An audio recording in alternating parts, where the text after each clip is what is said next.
మహానంది జాతీయ పురస్కారానికి ఎంపికైన DJ Kranti master. Nagar Kurnool జిల్లా తెలకపల్లి మండలం గ్రామానికి చెందిన డీజే క్రాంతి మాస్టర్ జాతీయ పురస్కారానికి ఎంపికయ్యాడు.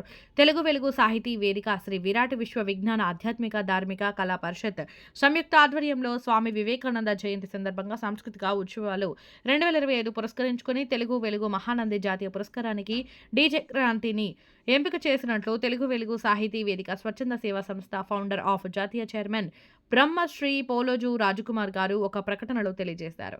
జానపద నృత్యంలో అత్యుత్తమ ప్రతిభ కనబరిచినందుకు గాను కోలాట కళారంగంలో విశేష కృషి చేసినందుకు రాష్ట్ర స్థాయిలో కోలాటం బృందాలను ఏర్పాటు చేసి ఎన్నో ప్రదర్శనలు ఇవ్వడం చేత జాతీయ పురస్కారానికి ఎంపిక చేసినట్లు ప్రకటించారు.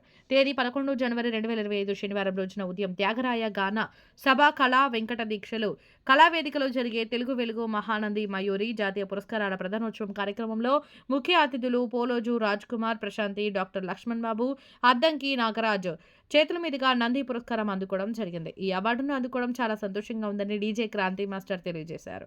నాకు ఎంతో బాధ్యతలు పెంచిందని, ముందు ముందు ఎంతో మంది కళాకారులను తయారు చేస్తానని తెలియజేశారు. చెప్తున్నా, నీకు తెలుగు వెలుగు నంది పురస్కార అవార్డు అందుకున్న కదా, నీకు ఎలా అనిపిస్తుంది? నీ పేరు? నా పేరు వచ్చేసి క్రాంతి కుమార్, మంతకోటి క్రాంతి కుమార్, నా తెలకపల్లి గ్రామం. ఇప్పటివరకు నేను కష్టపడబట్టి ఈ అవార్డు గురించి 8 సంవత్సరాలు అవుతుంది. దీనికోసం నేను చాలా కష్టపడుతున్నా. ఎన్నో ఊర్లలో ఎంతోమంది పిల్లలను తయారు చేసుకుంటూ ప్రతి గ్రామంలో ప్రతి పోటీలలో ఫస్ట్ సెకండ్ ప్రైజులు కొట్టుకుంటూ ఈ స్థాయికి వచ్చినాను. ఇప్పటివరకు ఎంతవరకు చదువుకున్నావు? నాది ఇంటర్ కంప్లీట్ సిఎల్ఆర్ కాలేజ్ తెలకపల్లిలోనే. అంటే ఈ కోలాటమే నేర్చుకోవాలని ఎందుకు అనిపించింది? నేర్పియాలని ఎందుకు అనిపించింది? ఇంతకుముందు నేను డెకరేషన్ వర్క్, డీజే వర్క్ చేస్తుంటే తర్వాత బయట చూస్తూ జనాలలో ఈ కోలాటం బిజినెస్ చాలా తక్కువ ఉంది, ఇందులో నేను ఇంకా రాణించాలి, నేను కూడా ఇలాగే మంచి స్థాయిలో ఎదగాలని చెప్పేసి, మంచి మాస్టర్గా ఉండాలని చెప్పేసి నేను ఫస్ట్ తాళపల్లి శేఖర్ అన్న దగ్గర నేర్చుకున్నా.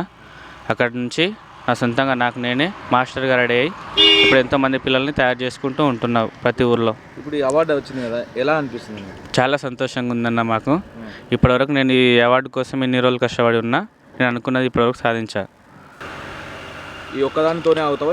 ఇన్ని అవార్డు ఇంకా ఏమైనా పెద్ద పెద్ద అవార్డులు గెలుచుకోవాలని ఉన్నా? ఈ ఒక్కదానితో నాగేది ఏం లేదు. ముందర ఇంకా చాలా అవార్డులు కొట్టాలి, ఇంకా చాలా మంచి పేరు తెచ్చుకోవాలి, 10 మందిలో నా పేరు నిలిచిపోవాలని అనుకుంటున్నా. మీ తల్లిదండ్రులు ఏమనుకుంటున్నారు? తల్లిదండ్రులు కూడా చాలా హ్యాపీ, మా ఫ్రెండ్స్ చాలా హ్యాపీ, ఉన్న టీం మెంబర్స్ కూడా చాలా కృతజ్ఞతలు తెలపాలి. ఇన్ని రోజులు నాకు కష్టపడి నాతో పాటుగా సహకరించి ఆడుతున్నందుకు. నీకు ఎవరైనా సహాయం అందించారా దీనికోసం? దీనికోసం ఎవరు సహాయం అందించలేదు. నాకు నేను కష్టపడి స్వతహాగా, ముఖ్యంగా Malkapur team, Uppununthala team, Gauraram team, తర్వాత వెంకటాపూర్ టీం, వీళ్ళందరికీ ప్రత్యేక ధన్యవాదాలు తెలుపుతున్నా. ఇప్పుడు నువ్వు కోలాట నేర్పిస్తున్న పిల్లలు ఉన్నారు కదా, ఏం చెప్పదలుచుకుంటున్నావు ఈ అవార్డు ద్వారా? నాలాగే కూడా వీళ్ళు ఉన్న టాలెంట్ని బట్టి ఇంకా ఎవరైనా ముంజలో ఉండాలి, నాతో పాటుగా ఇలాగే ఎదిగి మంచి స్థాయిలో ఉండాలని కోరుకుంటున్నాను.